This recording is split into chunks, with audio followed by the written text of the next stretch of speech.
आज बिहान पूर्व प्रधानमन्त्री केपी शर्मा ओलीले आगामी 5 मार्च 2082 को आम निर्वाचनलाई मध्यनजर गर्दै सार्वजनिक डिबेटको लागि आफ्नो तत्परता व्यक्त गरेका छन्। ओलीले सो सामाजिक सञ्जाल मार्फत भनिरहेका छन् कि देश बनाउने पक्ष र देश जलाउने पक्षबीच पारदर्शी बहस आवश्यक छ र उनले आफू आम्ने सामने उभिएर आफ्नो पार्टी नेकपा एमालेको कार्यक्रम र रोडम्याप प्रस्तुत गर्न तयार रहेको बताएका छन्।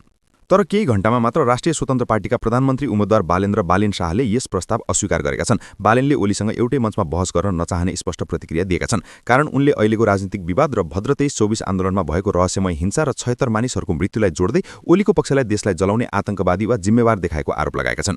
बालेनले सामाजिक सञ्जालमा लेखेका छन्, तपाईहरूले 23 गते 76 जना मानिस मारिएको घटनालाई लुकाउन 24 गते संरचनाहरूमा आगो लगाएको र त्यसलाई आतंकवाद लुकाउने प्रयास गरेको आरोप लगाएका छन्। त्यसैले म त्यो व्यक्तिसँग एउटै मञ्चमा उभिएर बहस गर्न तयार छैन जसले यस्तो घटना भएको मान्नेहरूमा पनि म समावेश भएको बुझिन सक्छ।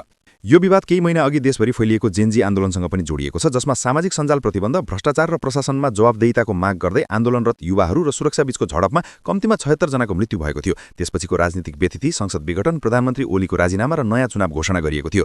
त्यसैले अहिलेको राजनीतिक परिदृश्य यस्तो छ। ओली सार्वजनिक बहस र आफ्नो योजना प्रस्तुत गर्न तयार, बालेन विवादित राजनीतिक हिंसा र जिम्मेवारीबारे स्पष्ट जवाफ बिना बहस अस्वीकार। जनता र सामाजिक सञ्जाल यो बहसले चुनावी मुद्दा बनिसकेको छ। यो उच्च तनावको राजनीतिक वातावरणले आगामी चुनावको दलहरूबीचको प्रतिस्पर्धा र मतदाताको निर्णयलाई अझै प्रभाव पार्ने सम्भावना बलियो छ। यो थियो आजको ताजा राजनीतिक अपडेट। धन्यवाद।